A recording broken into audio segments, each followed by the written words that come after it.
to the end of the class, and I wanted to talk to you about the diversity paper, as I'm sure lots of you have questions and you just want to make sure that you do this assignment properly. So, the objective of this assignment is to help you bring your reflections together, understand diverse students' perspectives from an American college student and campus environment perspective, as well as applying theory, as well as the readings on engaging these types of subcultures and populations. So this is really going to be a way that I'm able to tell what you've been able to do throughout this semester and what you understand and what you might not understand as well. So first of all is the theory piece. For this paper, you're going to need to apply 3 different theories to the students. I'm going to talk about that later. But you're also going to need to incorporate Aston's IEO model and Tinto's student departure model. We've been using these for the theoretical framework. Now, one thing that I've noticed is that a majority of you have actually confused the IEO model and the student involvement theory.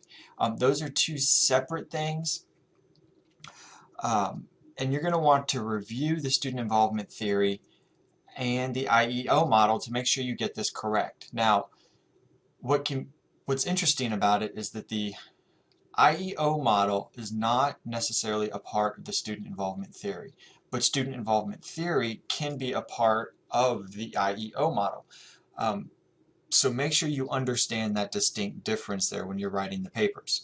And you're also going to want to incorporate Tinto. And one thing that I've noticed is you all have a really good understanding of Tinto. So make sure you're able to interpret their campus experience through that theoretical framework in addition to applying developmental theory.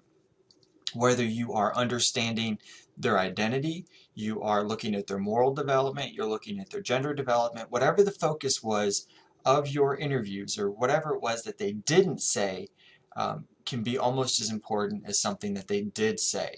So keep all of that in mind when you're really reflecting and thinking about this paper. Now, in terms of the theories, I'm expecting 3 different theories. 1 theory for each student. You cannot repeat theories, and you can't use Aston and Tinto's theories as developmental theories. Aston and Tinto should be throughout the paper. So if you looked at African American students, you could use Cross's theory for 1 student. You could use Gilligan's theory for another student. If you looked at gender and you spoke to a female student, you could use Perry's theory if there was some sort of intellectual or ethical development. So be creative, and remember, things that they didn't say might almost be as important as things that they did say. If you were talking about race and they deflected and took it away from race to something completely different, well, what does that tell you about the racial identity? The theory helps reinforce that. So that's one example of how you can apply this theory to your reflections. In terms of the content, what the content is a theoretical application, a practical application, an application of IEO and Tinto. You're really looking at a new analysis of your journals, of your reflections and your interviews, and it should be a fluid document. So your headings should not be simply theoretical application, practical application, Aston and Tinto, and then new analysis. These should not be your headings. It should be one fluid document where you're really looking at the specific student's campus experience and their perspective from these different lenses. Now, how you go about doing that is really up to you, but I do not want it segmented.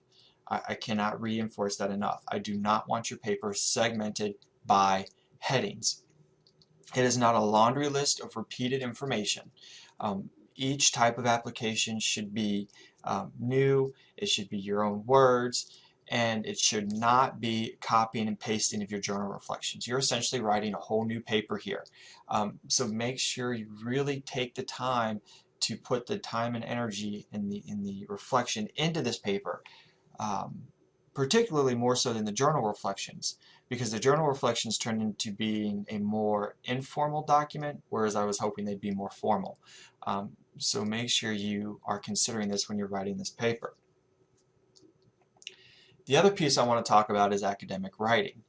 Make sure you use commas and semicolons. There shouldn't be any first or second person. It's really important that you proofread your document multiple times, but let it sit for a while. Let it sit for a day or two and then go back and read it. If you can't understand what it is you're saying, I certainly can't understand it. So always give yourself time to write this paper. This is going to be a difficult and a challenging paper to write, and it's going to push you. It's going to push you very much. Make sure it's a very fluid and concise document, and that it follows APA style in terms of headings, format, 12-point font, 1-inch margins. I don't need an abstract, but you make sure you have a title page and reference list, and you're going to need references for all of your theories. If you are going to refer back to the readings, you need to have references for that. So I am expecting references and I am expecting citations for this paper. Now finally, I give you a guide on what it is exactly that I'm looking for. So I want you to go and review the rubric, and you can do this by going up to grades and then clicking on rubrics after you click on the little drop down arrow. Once you do that, it'll take you to a page that looks like this, and then find the College Student Development Diversity paper, click on the arrow, and then click on preview. Look over exactly what it is I'm looking for. And I've changed the point distribution a little bit to provide a greater emphasis on writing and a smaller emphasis on the theoretical framework. Because we've been doing so much on the theoretical framework throughout the course, I want us to really focus on writing a well written document that conveys an actual meaning and purpose and is able to apply the theory and the implications and the like. So what the categories are is I'm looking for the specific content, which I've talked about. I'm looking at your ability to discuss and apply student developmental theory, theories of your choosing, 3 separate theories for 3 separate students. The practical implications and how we can apply what you've learned from the theory and the student's experience.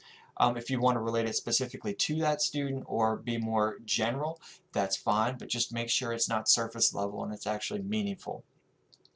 I also want to see your theoretical application, your theoretical framework applied. So how does the IEO model and Tinto's model apply to this student in this perspective as it relates to the theory?